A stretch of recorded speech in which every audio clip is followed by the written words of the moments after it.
Hello स्ನೇಹಿತರೆ, welcome back to my channel Shobha gardening. ಸ್ನೇಹಿತರೆ, ಇವತ್ತು ಆಲ್ಮಂಡ ಗಿಡದ ಬಗ್ಗೆ ನೋಡೋಣ ಸ್ನೇಹಿತರೆ, ಹೇಗೆ ಕೇರ್ ಮಾಡೋದು ಅದನ್ನು ಅಂತ ನೋಡಿ. ಸ್ನೇಹಿತರೆ, ಇದು ಇವಾಗೇ ಹೂವು ಬಿಟ್ಟಿದೆ ನೋಡಿ.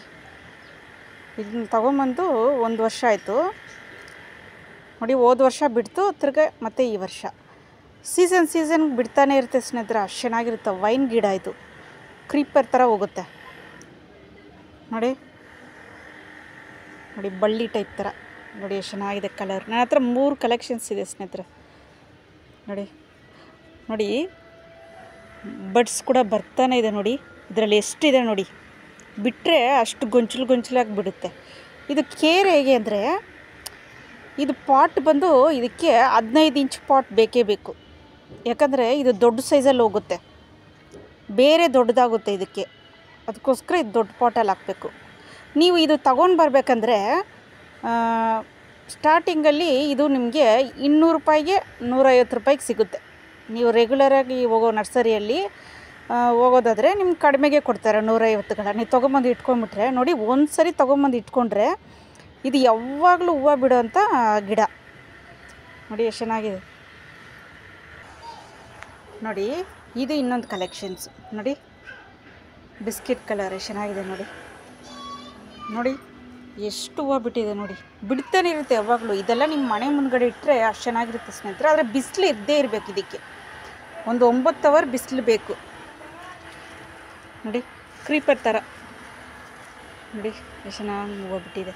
ಇಲ್ಲಿ ನೋಡಿ, ನೀವು ತುಂಬ ಬುಷಿಯಾಗಿ ಆಗಬೇಕಂದ್ರೆ ನೋಡಿ, ಪಿಂಚಿಂಗ್ ಮಾಡ್ತಾನೆ ಇರಿ. ಈ ಥರ ಪಿಂಚಿಂಗ್ ಮಾಡ್ತಾನೆ ಇದ್ದರೆ ತುದಿಯಲ್ಲಿ ಈ ಥರ ನೋಡಿ, ಈ ಥರ ಪಿಂಚಿಂಗ್ ಮಾಡಿದ್ರೆ ಇನ್ನೂ ತುಂಬ ಬುಷಿಯಾಗುತ್ತೆ, ಹೂವು ತುಂಬ ಬಿಡುತ್ತೆ ನೋಡಿ. ಈ ಥರ ಪಿಂಚಿಂಗ್ ಮಾಡ್ತಾ ಇರಬೇಕು. ಇನ್ನೊಂದಿದೆ, ಇಲ್ಲಿ ತೋರಿಸ್ತೀರಿ. ಇಲ್ಲಿ ನೋಡಿ, ಇದೊಂದು ಯೆಲ್ಲೋ ಕಲರ್ ನೋಡಿ. ಈ ಥರ ಮನೆ ಮುಂದ್ಗಡೆ ಇಟ್ಕೊಂಡ್ರೆ ಅಷ್ಟು ಚೆನ್ನಾಗಿರುತ್ತೆ ಸ್ನೇಹಿತರೆ. ವೈನ್ ಗಿಡ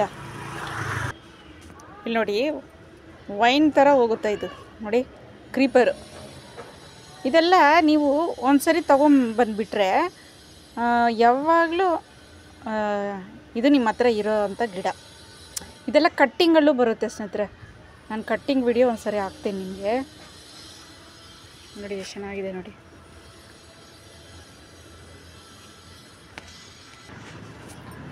ನೋಡಿ, ಇವಾಗ ಬಿಡ್ತಾಯಿದೆ ನೋಡಿ.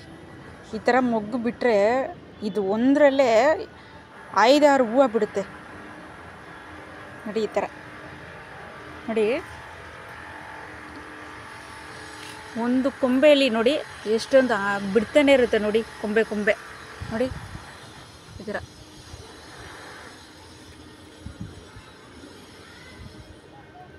ಇದು ಬಂದುಬಿಟ್ಟು ನೀರು ಬಂದುಬಿಟ್ಟು 2-3 ದಿವಸಕ್ಕೆ ನೀರು ಹಾಕ್ಲೇಬೇಕು ಇದಕ್ಕೆ.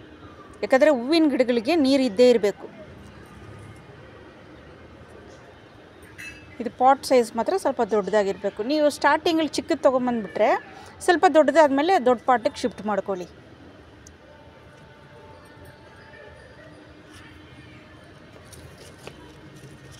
ನೋಡಿ, ಇದರಲ್ಲಿ ಬಿಡ್ತಾಯಿದೆ, ಇವಾಗಿನ್ನ ಬಿಡ್ತಾಯಿದೆ. ಇದು ನೋಡಿ, ನಾನು ಮೊದಲೇ ವೀಡಿಯೋದಲ್ಲಿ ಹಾಕಿದ್ದೀನಿ. ಇದು ನಮ್ಮ ಬೆಕ್ಕುಗಳು ಮುರಿದಾಕ್ಬಿಡ್ತು ಕ್ಯಾಟ್. ಇದು ನೋಡಿ, ಅದು ಕಿತ್ತಾಕ್ಬಾರ್ದು ಅಂದ್ಬಿಟ್ಟು ಕಟ್ ಮಾಡಬಾರ್ದಂತ ನಂಗೆ ಬೇಜಾರಾಗುತ್ತೆ. ಇದೆಲ್ಲ ಕಟ್ ಮಾಡಿದ್ರೆ ಅದು ಬಿಸಾಕಿದ್ರೆ ಮತ್ತೆ ಬೇಜಾರಾಗುತ್ತೆ ಅಂತ ನಾನು ಏನು ಮಾಡಿದೆ, ಸೆಲ್ಯುಲೋ ಟೇಪು ಬರುತ್ತಲ್ಲ, ಪ್ಯಾಕಿಂಗ್ ಟೇಪು, ಅದು ಹಾಕಿ ಇದು ಮಾಡಿದ್ದೀನಿ ನೋಡಿ. ಎಷ್ಟು ಚೆನ್ನಾಗಿ ಬರ್ತಾಯಿದೆ ಅದರ ನೋಡಿ. ಅದರಲ್ಲೇ ಹೂವು ಬಿಡ್ತಾಯಿದೆ, ಮೊಗ್ಗು ನೆಕ್ಸ್ಟ್ ಬಿಡುತ್ತೆ ನೋಡಿ. ನೀವು ಈ ಥರ ಟಿಪ್ಸ್ ಯೂಸ್ ಮಾಡಿ ಸ್ನೇಹಿತರೆ, ವರ್ಕೌಟ್ ಆಗುತ್ತೆ. ನಾನು ಟ್ರೈ ಮಾಡಿದ್ದೀನಿ ತುಂಬ ಗಿಡಗಳಿಗೆ ಈ ಥರ.